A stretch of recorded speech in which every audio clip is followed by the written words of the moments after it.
কল্যাণপুর বাজারে স্কুল সংলগ্ন এলাকায় এগ্রি মার্কেট বেকার স্টলের সামনে চলা সৌন্দর্যায়ন ও ঢালাইয়ের কাজ পরিদর্শনে গিয়ে নিম্নমানের কাজ দেখে ক্ষোভ প্রকাশ করলেন স্থানীয় বিধায়ক পিনাকি দাস চৌধুরী।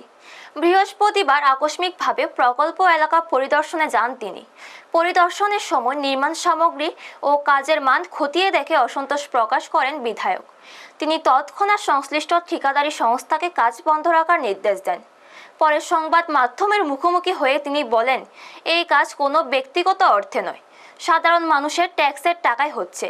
তাই জনগণের স্বার্থ জড়িত থাকা কাজে কোনো ধরনের গাফিলতি বা নিম্নমানের কাজ বরদাস্ত করা হবে না। বিধায়ক আরও জানান, ত্রুটিপূর্ণ ঢালাই অবিলম্বে তুলে ফেলে নতুন করে নির্ধারিত গুণগত মান বজায় রেখে কাজ করতে হবে। অন্যথায় এই কাজকে সরকারি স্বীকৃতি দেওয়া হবে না এবং প্রয়োজনে সংশ্লিষ্ট এজেন্সির বিরুদ্ধে প্রশাসনিক ব্যবস্থা নেওয়া হবে। জনপ্রতিনিধির এমন কঠোর অবস্থানে খুশি কল্যাণপুর বাজার এলাকার সাধারণ মানুষ ও ব্যবসায়ীরা। তাদের মতে সরকারি উন্নয়নমূলক কাজে গুণগত মান বজায় রাখতে এই ধরনের নজরদারি অত্যন্ত প্রয়োজনীয়। ব্যুরো রিপোর্ট, নিউজ তৎকাল 24। বালু দিছে না কেন, চিপসও দিছে না, উপরে কথা মাটির সিমেন্ট দিলা কেক মাটির মধ্যে গুল্লা দিয়ে গেছে, মাটিটা গুল্লা গেছে। এইটা এক কোদাল করে তুললা ফালাইয়া আর সামনে আমি যে কইছি ডালাই ওই রাস্তার লোক এটা বাইঙ্গিয়া 5 ফুট আরো বেলা আইব টাইলস বালাভাবে বালা মেস্তুর হইলে বয় না, আর নাইলে ওই বয়ও না। এই 5 ফুট বয়া বাকি জায়গাটা সিয়াইলা কইরা নেট প্লাস্টার পাথরের কস দিয়া আর উপরে ছাদের পুরাটা একটা আধেঞ্চি ডালাই পুরাটাই মারো না, পুরা সব রুমে রুমে 7টায় পুরাইতে থাকা প্লাস্টার।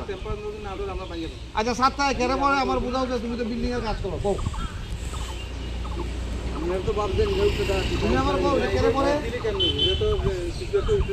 হ্যালো।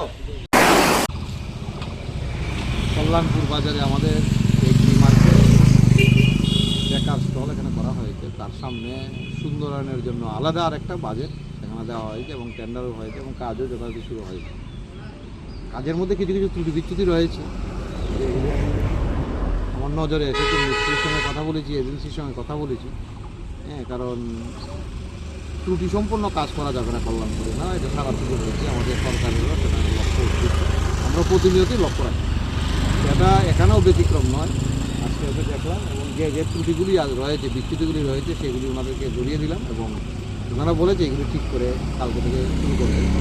এজেন্সির সঙ্গেও কথা হয়েছে, ওনারাও কালকে আসবে, আসে দেখে যাতে ঠিকঠাকভাবে হয়, কাজের মধ্যে যাতে কোনো গাফিলতি না হয় সেইভাবেই তারা করে দেবে কমপ্লিট। এবং আমি বিশ্বাস করি ওনারা আমাদের কথা শুনে বা আমাদের সরকারের যে ইচ্ছা সদিচ্ছা রয়েছে ভালো কাজ করা, সেদিকে লক্ষ্য রেখে আগামী কাজটা সম্পন্ন করে দেবে।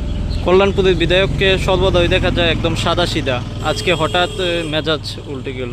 না, স্বাভাবিকভাবে এটা তো গভর্নমেন্ট করাচ্ছে, মানে কি পাবলিকের ট্যাক্সের টাকা, তো পাবলিকের ব্যবহারে আসবে। এটা স্বাভাবিকভাবে এটাকে যাতে গুণগত মানটা যাতে ঠিক থাকে তার জন্যই বলা, এবং ওনারা তো বলেছেন যে না, এটা আমরা ঠিক করে দেবো।